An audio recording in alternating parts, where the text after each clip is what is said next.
Welcome to this video on writing a letter. We shall talk about both formal and informal letter writing. Since many of you want to improve your spoken and written English, there are videos on this channel for everything.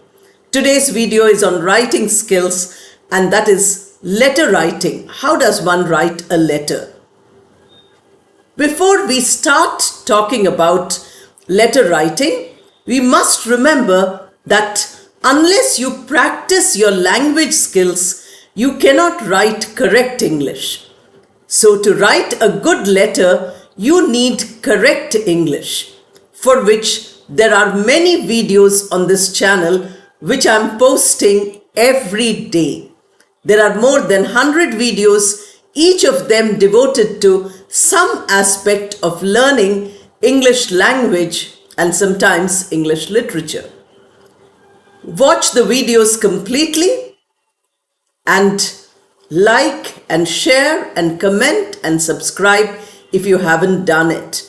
This is Sumita Roy's English classroom. I'm Professor Sumita Roy, and I'm going to talk to you today about how to write a good letter, both informal and formal. We write informal letters to our friends, to our family or relatives. We write to people whom we know very closely. A business letter, a professional letter, a letter which you write to order something, or a letter which you write to invite or thank someone in a formal context, that is, you don't know the person very well, or you don't know the person at all. There you use a formal letter writing. Both the informal and formal letters have a similar structure. What is it that we require? First, we require the sender's name and address, including your phone number, your email, etc. So you are writing the letter, so you are the sender. First, your full address, your full name, if it's an official letter, your designation also, and then you have to write the next thing, that is the date. You need to give the date when you are writing this letter. Then the receiver's address. The entire receiver's address is expected when you are writing a formal letter. In an informal letter, the sender's address and the receiver's address can be very brief. You can write your name and your city, or you can just write the name. Now we come to number 4, and that is salutation. Salutation would mean that you start the letter with a greeting. That greeting is the salutation. In an informal letter, you can use hello there, hi, or you can use the person's name. Hi Kishore. Then you use the form hi Kishore and put a comma. You can also write dearest, my dear friend. All these are possible. Dear mother or dear father or dear brother or sister. Dear, you can give the name of your spouse and say dearest, or you can say beloved. These are all there in an informal letter. But when we come to the formal letter, we must remember that we cannot use any of these informal greetings like hi and hello and things like that. The beginning of a formal letter, the salutation in the formal letter, needs to be extremely formal. And here we always use the word dear.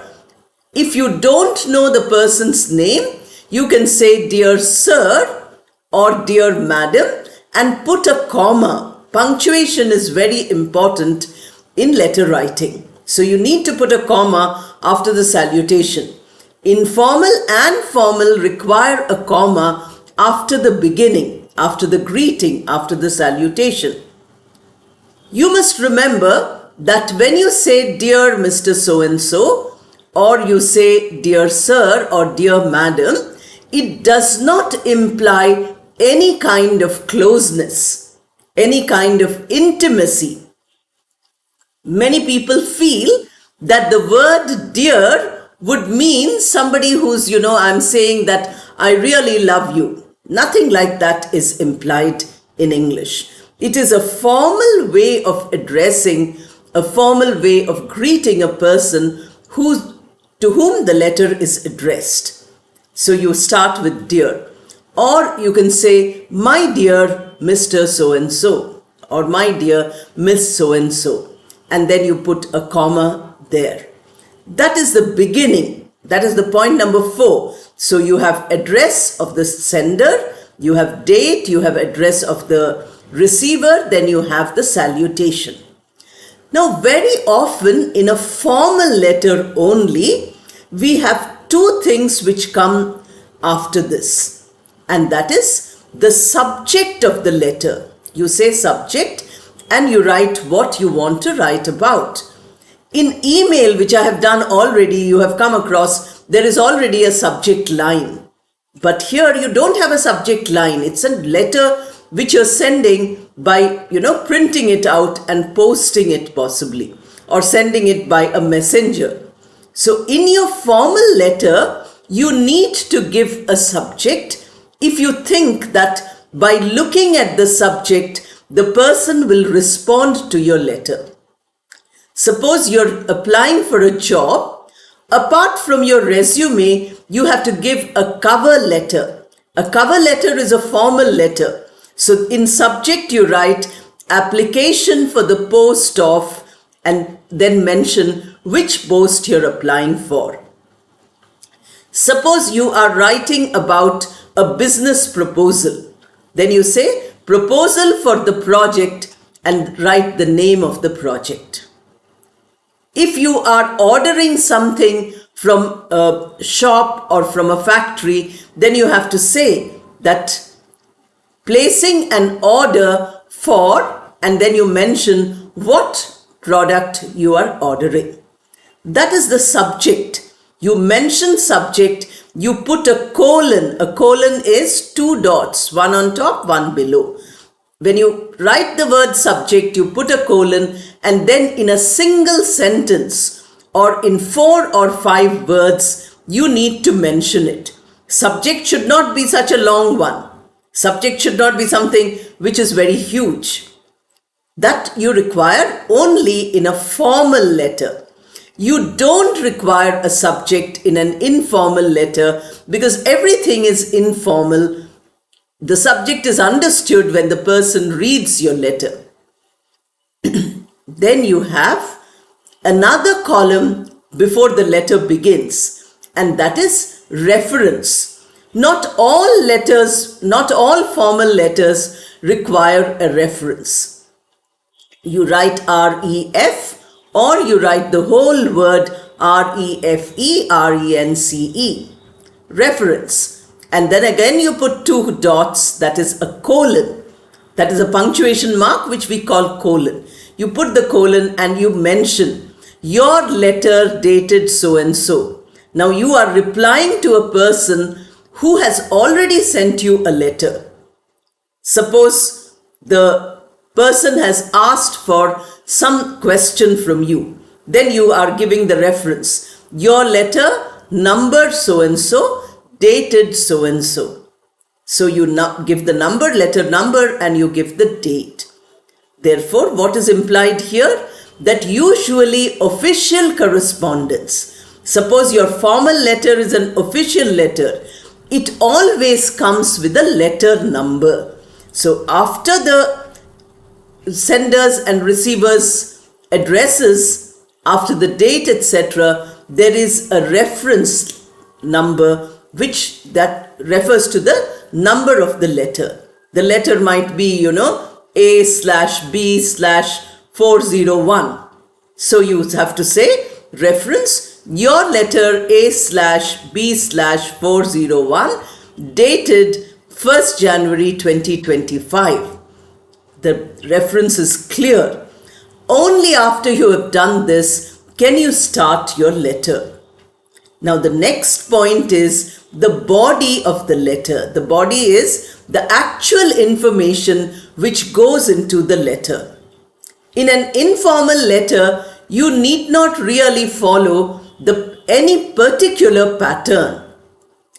You can start by saying, "It has been a long time since I wrote to you. How are you?"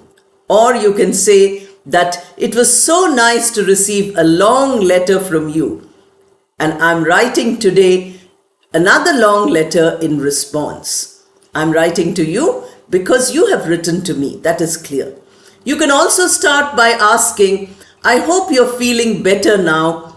How are others in the family?" You are showing that this is a very close relationship. You know much about the person. You know almost everything about the person to whom you are writing the letter. The first of the paragraphs is an introductory paragraph where you can ask the person how he or she is. Or you can say that, "I hope you are doing well. I hope everything is going well for you," or "I hope everything is fine with you." All these ways are there for beginning an informal letter, because you are talking to a person whom you know very closely, who is very close to you. You can write as many paragraphs as you want. It is not necessary to make the informal letter very short. But today, because time is very important, we have too many things to do. So maybe you will write only a few paragraphs. So after saying, "How are you? How is your family? How's your job? How is the weather in your city?" After saying all these things, you come to the second paragraph. I'm talking now about the informal letter. So in the second paragraph, what you do is you give the purpose of writing the letter. Why are you writing? You can say that, "I have a winter break now. I thought I would visit you. Let me know what are the convenient dates when I can come and visit you." Or you can say, "I need some help from you. I had booked some tickets, but I need to know if these tickets are valid when I use them next month. You can take some help." You can also say, "I wanted your advice. Should I continue in this job or should I take another job?" You write in another paragraph. Then you explain why you want to cancel your tickets, or you explain why you want to leave your job in a third paragraph. You write one more paragraph by saying that, "My job has become very hectic.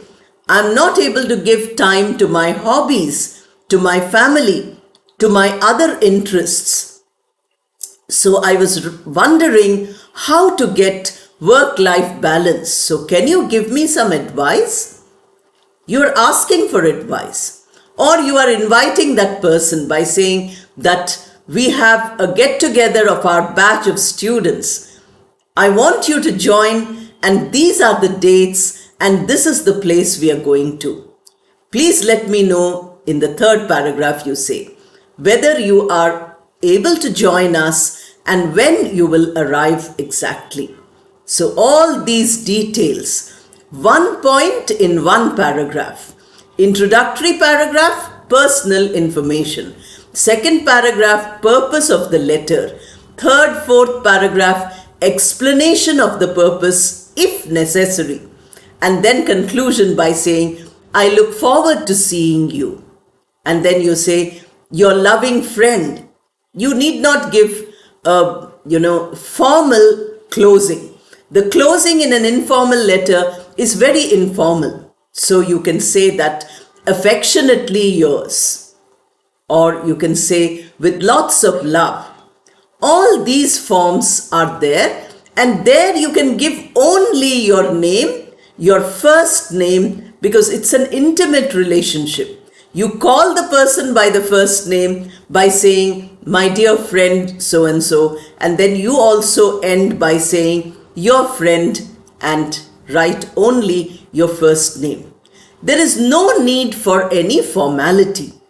The language also should be very casual. You should not use a very formal language. You can use all short forms: can't, shouldn't, don't, I'll, you'll, we are. All these forms are allowed here. You can say, hope you're doing well. Y-O-U''RE. That is, you are. No need to put the full form here. This is allowed in an informal letter. These days, since we use computers for typing out the letter and then printing it and posting it, we can use the margin, the left margin, for everything. Earlier, when we never had computers, we used to use very often some of the things were on the right side, like the date. The date was always on the other side. Then the closing was always on the right hand side. So you would say, look forward to seeing you, and then you say, your friend, and write your name on the right side. But today, if you use the left margin for everything, that is perfect. There is no problem. I'm not saying that the right margin is not allowed. For the date and for your signing off, your closing, the right margin is also allowed. You can continue to use it. And then you find that both of them are relevant. But every time you need to move the cursor to the right in the computer becomes a little difficult. So this is a rule which has come after people started using computers.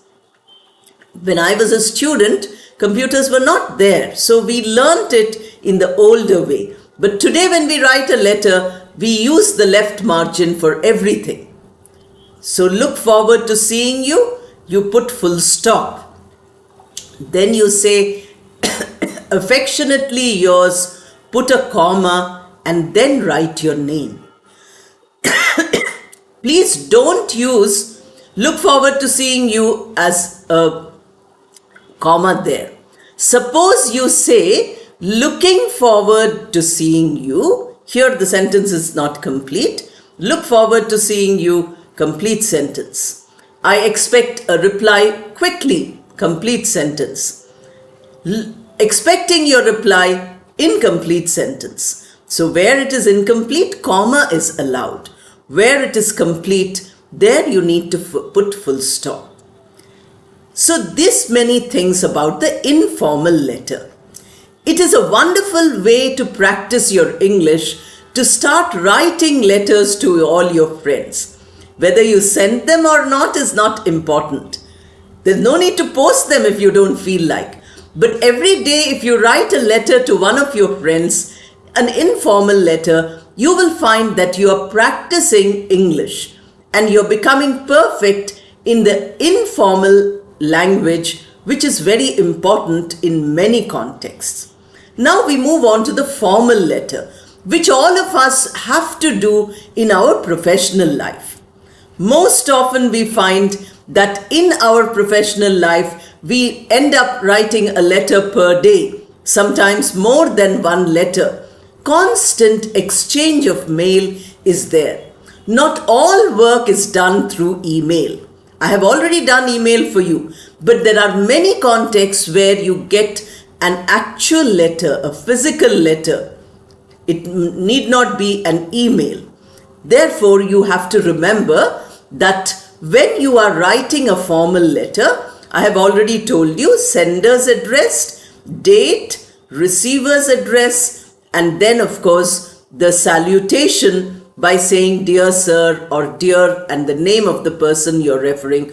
Always, since it is a formal context, always use the full name. If you are writing the name, you cannot write only the first name or only the second name. You can write the second name or the surname if you are writing Mr. or Miss. So you say Mr. Patel and you just no need to mention the first name. Otherwise, if you're not using the word Mr., you write Dear Krish Patel then you don't need Mr. You are writing the full name of that person. So what we are doing here is, after writing the salutation, we put a comma, then we put two things, the subject and the reference, and then we, subject you put, and then you put reference, and then you start the letter. The letter should be clearly demarcated into paragraphs. And if you keep a distance in the paragraphs, usually we use the font, if you're doing it on computer, Times New Roman, or you can also use Arial. We use 12 point. 12 point is a good size font. We don't use very small font, difficult to read, and very big font which seems impolite. So we need to be very polite. Use that form. If you are using flush left margin, then leave the para space very clear. Otherwise, you can put the paragraph beginning one tab inside. There's a button called tab in your computer. So you press that button tab and it goes inside. If you don't use the computer, you use an ordinary typewriter, which nobody does today, then you have to keep a 1 inch difference between the first line which starts here and the second, third line which starts from the left. So the second, third line are here. The first line is inside. That also is a paragraph indication. Either of these two are accepted, that you start the first line from the same level as all the lines, but you keep a very good difference, a very good space between one paragraph and another paragraph. Now here, if you are a business associate, if you are a colleague, if you are a person who wants to start the letter in a way in which you ask you can say that, I hope you are doing well, or I hope this letter finds you well. These are some ways. I hope this letter finds you in good health and spirits. These are some standard formats they are used. But suppose it is a letter of complaint, or suppose it is a letter where you are asking for some business. You are asking that person to become your client. Then there is no need. You don't know this person. Therefore, you need not use that paragraph as the first one. You can start off with the subject. You say, I'm writing to you today in order to tell you that we have these products in our organization and we are looking for people who would like to buy them. If you want, next paragraph you say, if you want, some person from our organization can go and give you a presentation telling you about the details of this product. Then you say that, I hope you will be interested. That is your third paragraph. And respond at your earliest. That is a phrase which is often used. Respond at your earliest or earliest convenience. And then you end the letter by saying thank you, because you're asking for something. Therefore, you need to say thank you. And then once you have said thank you, you put a full stop. At the end of all the paragraphs, at the end of each sentence in the paragraph, you have put a full stop. Thank you is alone in a paragraph. It is not joined to any of the paragraphs. Alone, it comes just two words, not thanking you. That thanking you format with a comma has gone out of date. It is no longer used. So if any of you is still using the thanking you form, please change. Please don't use that. Say thank you, two words, full stop. And then you end by saying yours sincerely. Many people also prefer yours truly, yours faithfully, or just the word sincerely with a capital S. If you're writing yours sincerely, then Y is capital, S is small, ends in a comma. But if you're writing only sincerely, put S capital and put a comma. You can also write sincerely yours. That inverted form is also accepted, but not many people use it. Then you, after putting a comma, what you do is you put your full name, like you use the full name of the person. If you know, if you don't know, you have put sir or madam. Now you put your full name, your full official designation, and the company which you represent. You have to give this whole thing. Suppose there is a student who's writing a formal letter to the principal of the college, or to a person who is in charge of that class or whatever. Then this formal letter can easily end by saying respectfully yours, or yours respectfully, because you're writing to your principal, you're writing to somebody there. You can say that, you start by saying, dear sir, we are starting. You can also say, many people prefer respected sir, though it is not very common. It's better to avoid. So you say, dear sir, our class is planning to celebrate this occasion. We have some cultural programs, etc. We would like to invite you, that is the next paragraph, where you say, we would like to invite you as the chief guest for this function on this date and this time. You give date, time, venue, all three have to be given. Then you give a third paragraph by saying, we hope that your presence will make the program very interesting for everybody and look forward to your positive response. Formal language is very important for a formal letter. So you give it in formal language. And then you end by saying, thank you, sir, or you just say thank you. And there you can say respectfully yours and write students of such and such a batch, or students of such and such a class. That is a formal letter which you can easily write. Leave applications are formal letters which are written every day. And there again, you have to keep this in mind.